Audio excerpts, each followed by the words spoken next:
I stood up, held my book, hit him, and that pencil penetrated his hand.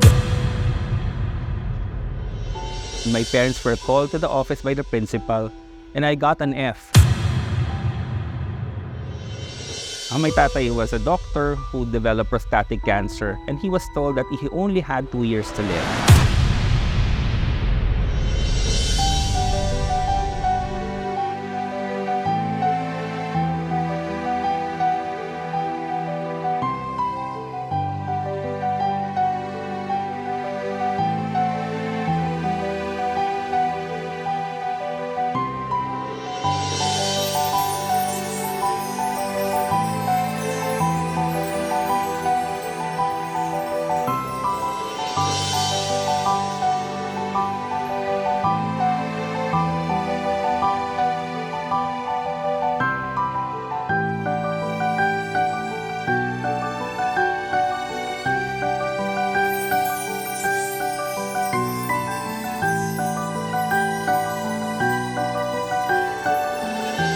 Okay, for the reflection for this day's reading, I want to start off with a story. During grade school, when I think in grade 1, I was 7 years old, I had a classmate who kept poking the back of my neck always with a pencil every single day.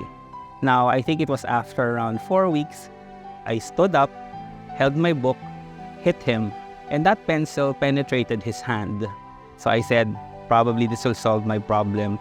But apparently, that afternoon, my parents were called to the office by the principal, and I got an F in my behavior grade for that time. And obviously, what was the lesson here? Because I kept every single poke at my neck in my heart, I could not forgive him. So let's remember that every time you don't forgive, it occupies a place in your heart that deprives love of that space, making you less forgiving. And obviously, that lack of forgiveness gives me problems. So every time you forgive, you're given a more opportunity to love. However, remember, when we talk about these things, there are two parties. One who forgives and the one who is forgiven. On the part of the one granted forgiveness, it requires a change of ways, a promise not to do it again, and to do better. That's why we go to confession. It's a promise of mercy and a commitment to do good. Forgiveness comes along with the penance. Now, allow me to relate this to how we see patients with an infection. Your patients will not get better unless you find the source of infection, identify it, and treat it. And that's the only time healing will happen. It's the same as forgiveness. Okay, so let me end this reflection with a story about my tatay. My tatay was a doctor who developed prostatic cancer, and it was discovered at an advanced stage. We consulted all the centers worldwide, and he was told that he only had 2 years to live. What did he do? He started writing letters to the people he felt he had offended or those whom he felt had a grudge against him. And what happened?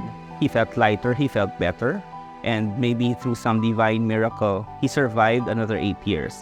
Whether through this was forgiveness, this was in fact a matter of healing. It has been said that to err is human and to forgive is divine. We will never be like Christ, who offered himself for our ultimate forgiveness, but it brings us on the road of being a little more divine.